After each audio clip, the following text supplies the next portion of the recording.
Event Confederation représente le secteur de l'événementiel en Belgique.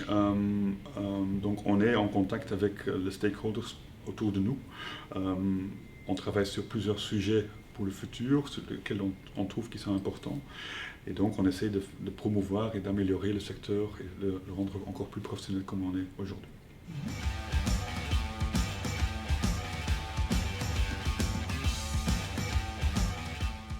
Visible et pas visible en même temps. Ouais. Donc, c'est un secteur qui ne se voit pas dans la rue. Si on est fermé, notamment en Covid, ça ne se voit pas dans les rues qu'on est fermé. Ce n'est pas comme un café, comme un restaurant où les volets sont en bas. Mais en même temps, s'il n'y a rien qui se passe dans la ville, ni dans la communauté, dans les sociétés, les gens manquent quelque chose dans leur vie. Et donc ça, c'est intéressant. Mais du coup, définir le secteur est très compliqué parce qu'on commence du secteur avec des organisations qui démarrent de bénévoles, qui posent sur des bénévoles, jusqu'aux les grands événements qui sont vraiment top-notch au niveau professionnalisme. Mais du coup, cet écart est vaste. Hein. Donc, le centre d'expertise ici a défini qu'il y a plus ou moins 77 000 événements à l'année en Belgique, plus que 200 par jour. Donc on a un chiffre d'affaires qui représente plus ou moins 6% de BNP national. On est 3200 sociétés, 80 000 employés donc, en croissance. Donc c'est clair qu'on a une certaine importance dans le marché économique de la Belgique.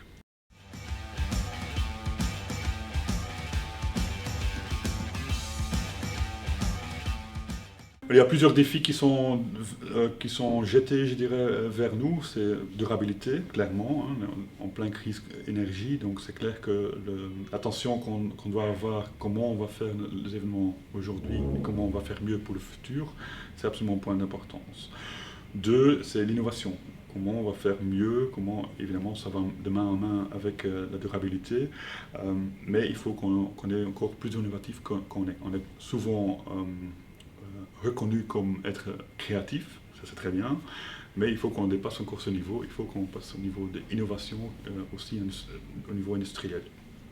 Et puis, troisième grand défi, il y en a encore plusieurs autres, c'est sans doute ressources humaines. Donc on est, depuis Covid, un peu en rupture des gens.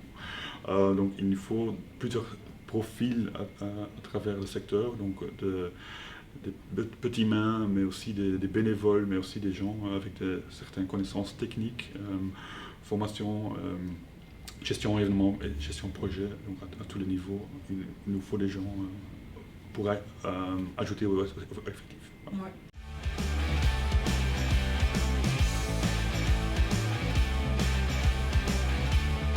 Le secteur en a eu dur pendant le Corona, ça c'est sûr et certain. Aujourd'hui, on va de mieux en mieux. Le corporate, très dur, beaucoup de demandes, mais rupture des gens. Donc on est vraiment au niveau planning très compliqué, avec des délais très courts. Donc on est de plus en plus en train de devenir une sorte de bol.com événementiel, mais ça c'est quand même compliqué. Un événement a besoin de temps de préparation, donc c'est vraiment important d'avoir du temps et aussi... si vous, en tant qu'étudiant, tombez sur un client, soyez attentif au temps de préparation, c'est quand même important. Ensuite, si on regarde les foires et salons, tout l'agenda, tout le calendrier qui est un peu typique au secteur est tellement bouleversé que du coup, le secteur tous les dates clés sont bouleversées, mais donc du coup, au niveau planning, c'est très bouleversé aussi. Donc ça, c'est aussi... Tout ce qui est B2C, on a plus dur pour l'instant. Le vente de tickets n'est pas évident. Les grands noms, ça vend, pas de problème. Mais les niveaux juste en dessous, c'est plus compliqué. Donc, plein d'artistes qui sont en tournée. Mais comme il y a peut-être trop de propositions, le vente de tickets est plus compliqué. On voit quand même les salles qui ne sont pas nécessairement toujours sold out dans la réalité aujourd'hui.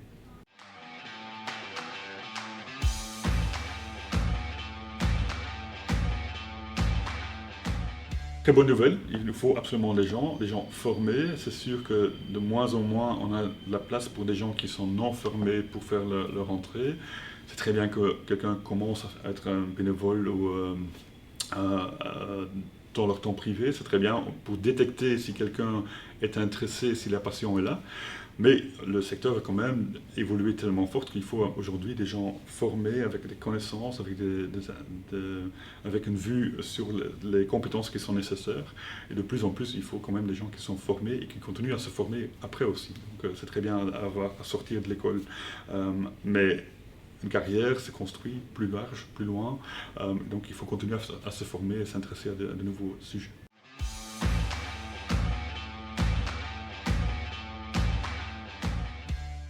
Donc, mon parcours est commencé il y a 25 ans presque. J'ai fait une gestion hôtelière tout d'abord, après suivi d'un année gestion événementielle. À l'époque, c'était que la seule solution qui existait au niveau formation événementielle.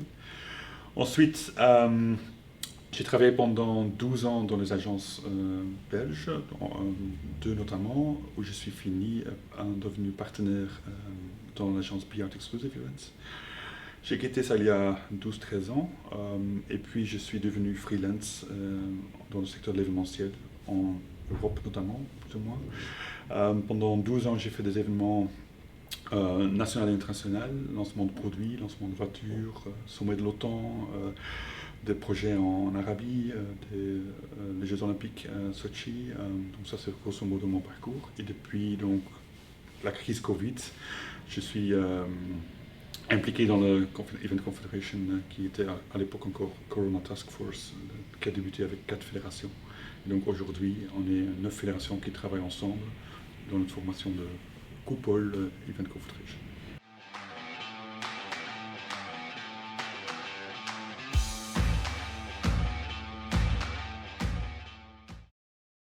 C'est surtout, mon message aux étudiants serait plutôt de dream big pour tout le monde.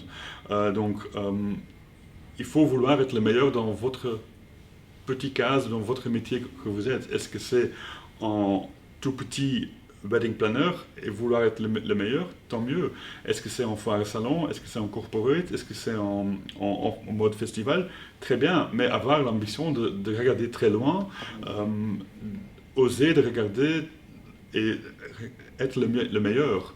Quand moi j'ai pu faire des lancements de lancement de produits mondiaux, quand j'ai pu faire des sommets de l'OTAN, c'est parce que j'ai voulu faire et j'ai fait cette démarche. Donc, rester en dessous de l'église, c'est très facile, mais regardez plus loin. C'est pour ça aussi que les langues, par exemple, sont très importantes. Quand j'étais chef de projet pour le lancement de Peugeot à Cannes, sans français ni anglais, ça ne marcherait pas. Un événement qui fonctionne ou ne fonctionne pas, c'est dans les détails. Donc, c'est ça qui fait que ça fonctionne ou ça ne fonctionne pas. Avoir une table, avoir une chaise, avoir un repas, tout ça, c'est pas compliqué en soi. Mais que le concept fonctionne et qu'on sent la passion, c'est ça qui fait, ça s'est fait en détail. Donc, c'est ça qu'il faut intégrer dans les projets, dans les organisations de demain. Et donc là, mettre toujours la barre plus haute pour vous, vos collègues, vos collaborateurs, vos fournisseurs, vos partenaires. Et donc là, je pense que c'est ça qui fait la différence entre un bon organisateur et quelqu'un qui fait une excellence.